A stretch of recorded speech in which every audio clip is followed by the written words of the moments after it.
Salut la gang, bienvenue à Radio B52, le podcast numéro 1 de la belle ville de Québec, Québec City, Rock City. Night Train au micro, on part ça.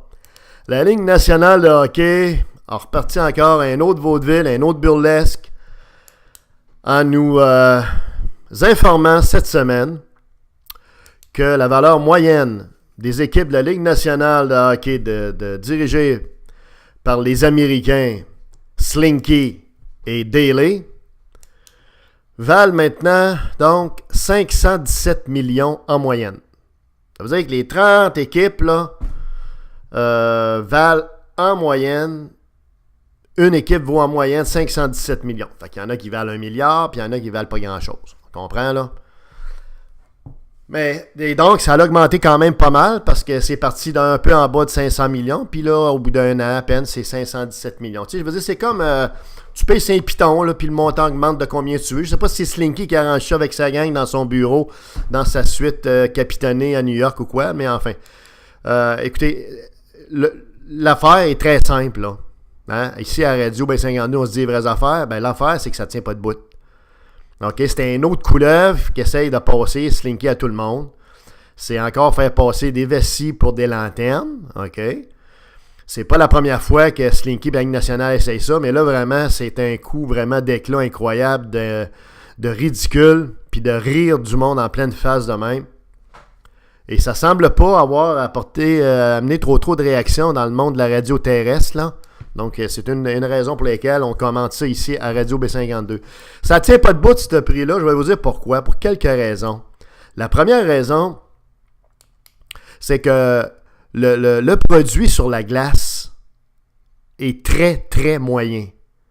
Pour ne pas dire, quelquefois, médiocre. Des fois, c'est bon, par contre. Mais vous direz, au total, là, pour le prix que les gens payent. Tu sais, les billets sont 150$ et plus. Là. 200$, 225$, 300$. Donc, vous êtes en couple, c'est 300-400$. Vous amenez des enfants, vos petits-enfants avec ça, puis un repas. Là-bas, ben, veut dire, c'est qu'on comprend que c'est 500$ qui vient de sauter. Alors, pour 500$, ou même si vous l'ayez tout seul à 250$, il faut que tu aies un bon show. Là.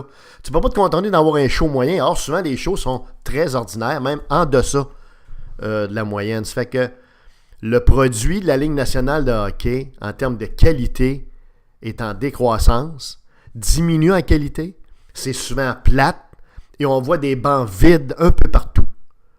Même dans des villes, tu sais, qui sont historiquement des bons marchés de hockey aux États-Unis, comme Détroit, comme Boston, on voit des bancs vides. Bon. Alors, donc, la première des choses, tu sais, quand une entreprise augmente de valeur, tu sais, dans le monde réel là, de la business, là, quand une entreprise augmente en valeur, ben c'est entre autres parce que son produit est de qualité, ses produits se vendent bien, se vendent plus, OK? C'est pas le cas de la Ligue nationale. C'est pas le cas de la Ligue nationale. Connaissez-vous bien des gens qui t'offrent une game de hockey à TV pendant 3 périodes? Connaissez-vous bien des gens ici à Québec qui vont se déplacer pour aller à Montréal voir les Canadiens? Parce que c'est possible de le faire même si les billets sont dans le pit en l'air. Tu sais, pas grand monde. Non. C'est rendu show-off l'affaire dans le sens c'est négatif, c'est pas bon. Donc son produit à Slinky décroît. Puis lui, il augmente la valeur. La valeur de ses équipes augmente pendant que le produit livré sa glace est lui de plus en plus ordinaire. Mais ça me semble que ça va pas dans le même sens. Hein? Non, il va par en haut, puis non, il va par en bas. Hein? Alors, les gars, ça, c'est la première raison. La deuxième raison, c'est la clientèle comme telle, les assistances diminuent. Il y a 7-8 canards boiteux aux États-Unis, des équipes américaines, qui sont carrément en difficulté, qui doivent donner plusieurs milliers de billets gratuitement à chaque match pour atteindre des chiffres de 8, 10 000, 11 000, 13 000 personnes en assistance. Puis, donc, ils vont booster le chiffre artificiellement. Mais la réalité est tout autre. C'est qu'il y a 6, 7, 8 marchés américains qui ne sont pas des marchés naturels de hockey. Les gens ne vont pas à l'aréna en grand nombre. Et puis, c'est une autre indication que ce circuit-là est en difficulté. Ces mêmes équipes-là il y en a 8, en fait, précisément, l'an passé, en 2015, qui ont connu des pertes financières. Donc, ils étaient dans le rouge. OK? Par exemple, les Panthers de la Caroline puis les Hurricanes de la Caroline, cette merveilleuse capitale de Raleigh, North Carolina, que tout le monde connaît sûrement. Tout le monde est allé en vacances à Raleigh, North Carolina. Hein?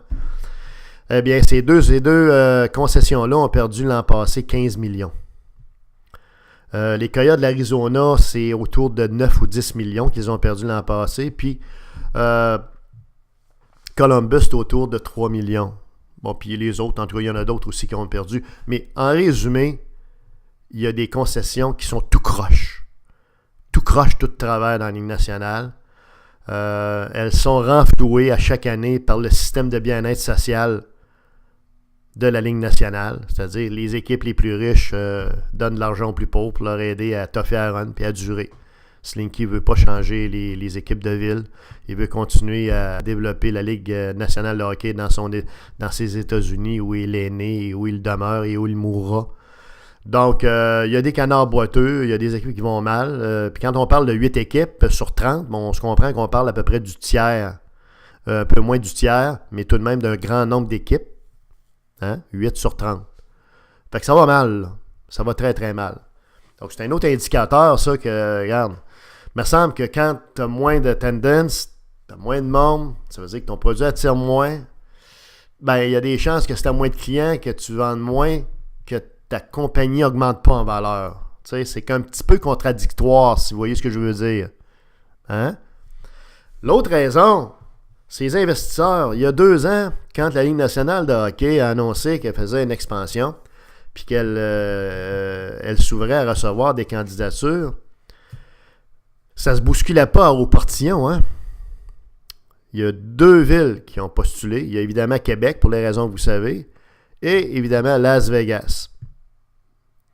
Il n'y en a pas d'autres qui ont postulé.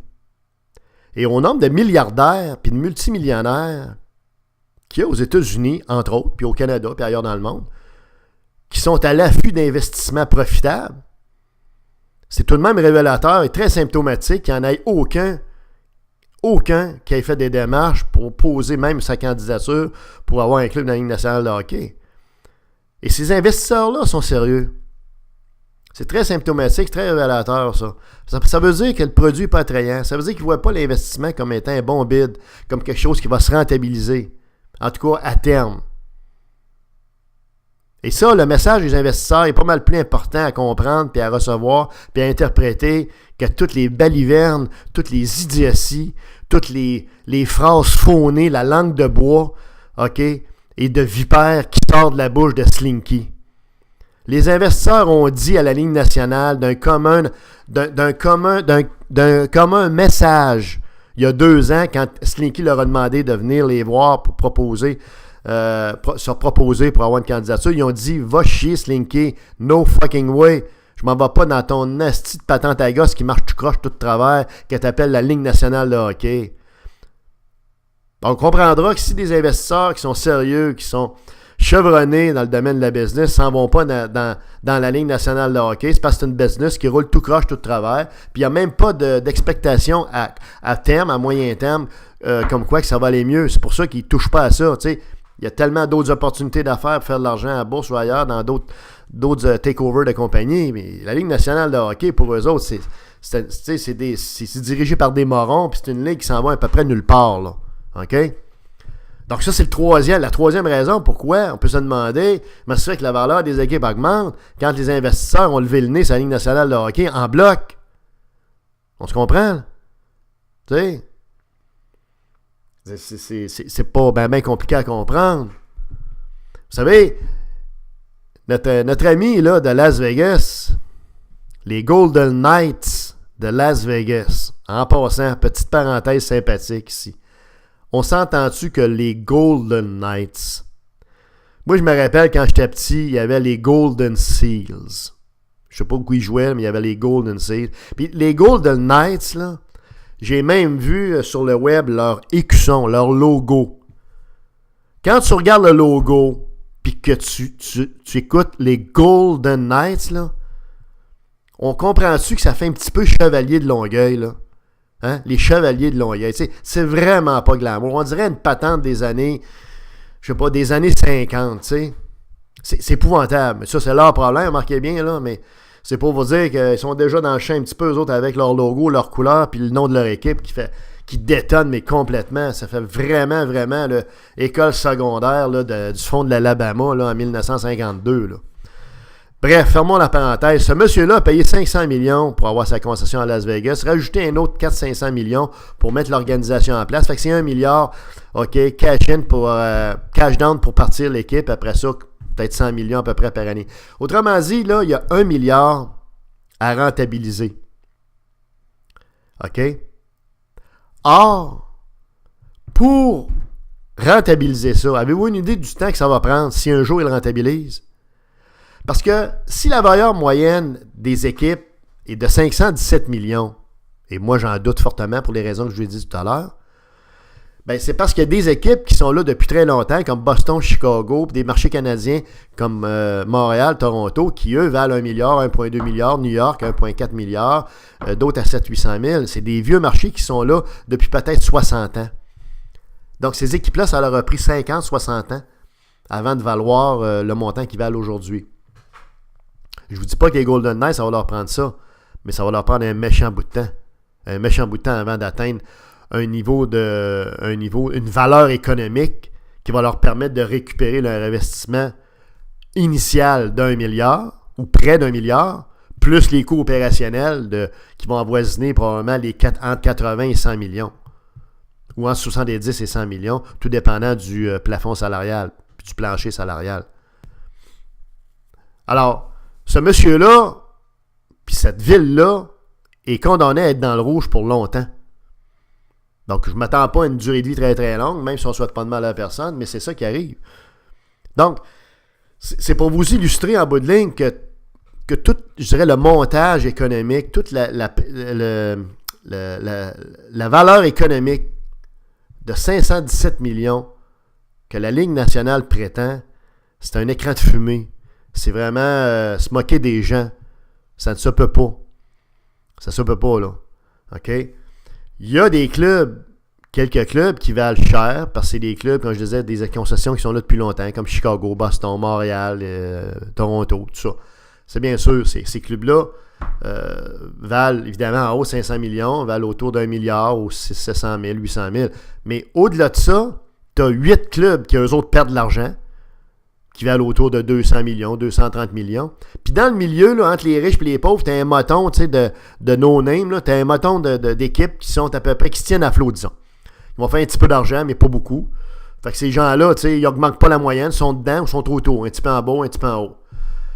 Fait que vous comprendrez que dans ces circonstances-là, je voudrais bien, moi, qu'on m'explique, qu'il y ait un expert qui m'explique de quelle façon on peut prétendre augmenter la valeur moyenne d'une ligue alors que vous avez presque un tiers des équipes qui sont des canards boiteux, que vous n'avez pas d'investisseurs qui veulent mettre une scène là-dedans depuis des années, que vous avez une baisse de l'achalandage, que vous avez un produit également qui est en problème sérieux, qui est fade, qui est beige, qui est drabe, qui n'est pas intéressant à regarder.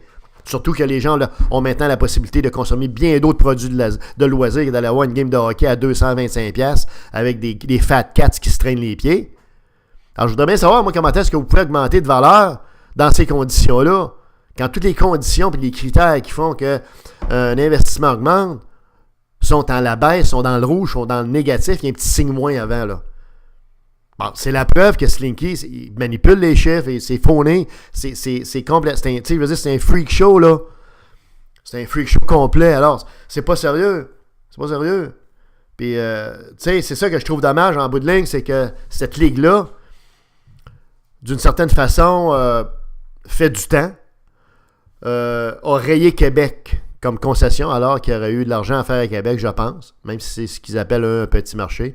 Mais comme je l'ai déjà dit dans les podcasts antérieurs, et puis là maintenant avec les nouveaux chiffres qui viennent de sortir, 517 millions, ça veut dire que ça s'en va vers 600 millions. On comprendra qu'en dollars canadiens, c'est 750 à 800 millions pour juste acheter une concession. Ça, c'est avant de mettre en place les centaines de millions que ça va prendre pour le mettre en opération. Même s'il y a un club qui veut fermer les livres, comme je l'ai dit, ils vont faire des pieds et des mains pour le garder aux États-Unis. Fait que Québec est mieux d'oublier.